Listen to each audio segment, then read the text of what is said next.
Resiliency means when someone's trying to put you down, you can always get right back up. Resiliency means that you can conquer anything that comes in your way. Resiliency to me is waiting for a brighter day. Resiliency is probably the most hopeful word I've ever discovered.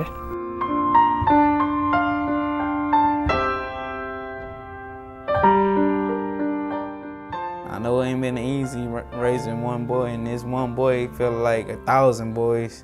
Yes, people often ask why you didn't have more children. I'm like, I got 3 right there. And a lot of people don't understand like how far I've grown. Like, I came out, I've been through residential, I've been through just boy everywhere, and the impact of my life was mainly you, because like you drove me to every time I fall down. Like, you told me you gotta pick yourself back up, because no one in society ain't gonna pick it up for you. You helped me reach deep into myself to come up with a different way to parent you.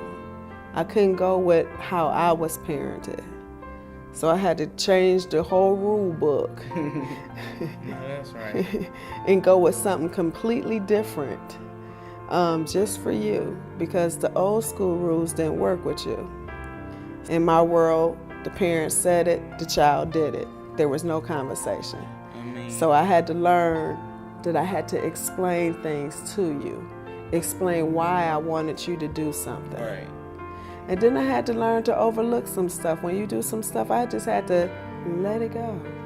Don't even comment. You had to. I just shut your bedroom door now. I don't even go there. Just shut the door. I really had to take a look at myself and determine, okay, do I want to be that parent that's just do not listen and just say it's my way or the highway? Or do I want to be the parent that listen, take into account your feelings, what you think, and try to incorporate some of what your wants? So make sure I get your wants, but definitely have all your needs covered. Mm-hmm. Now at this phase of your journey, that's what you really have to decide on, who you want to be. It's like we have been through the foundation, you have been through a lot of placements. I was really concerned when you was in residential. That was a hard time for us. You were out of the home, you were out of my care. I didn't know what was happening on a day-to-day basis. Called you every day, just about. I called every day to check on you, to see how your night was, to see how your morning was going. But that still was a hard time with you being out of the home. Right.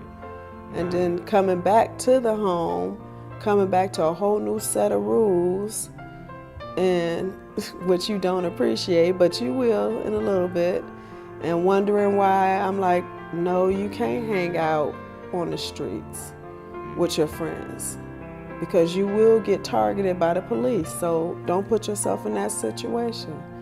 And who are your friends? And what is a friend versus an associate? Right. That's what I'm still struggling with today. A lot of people who say they're your friends, they really ain't your friends. We always had a goal. The goal was to get you back home. The goal was to keep you in school. The goal was to get you to graduate, walk across the stage. The goal was for you to go on to college.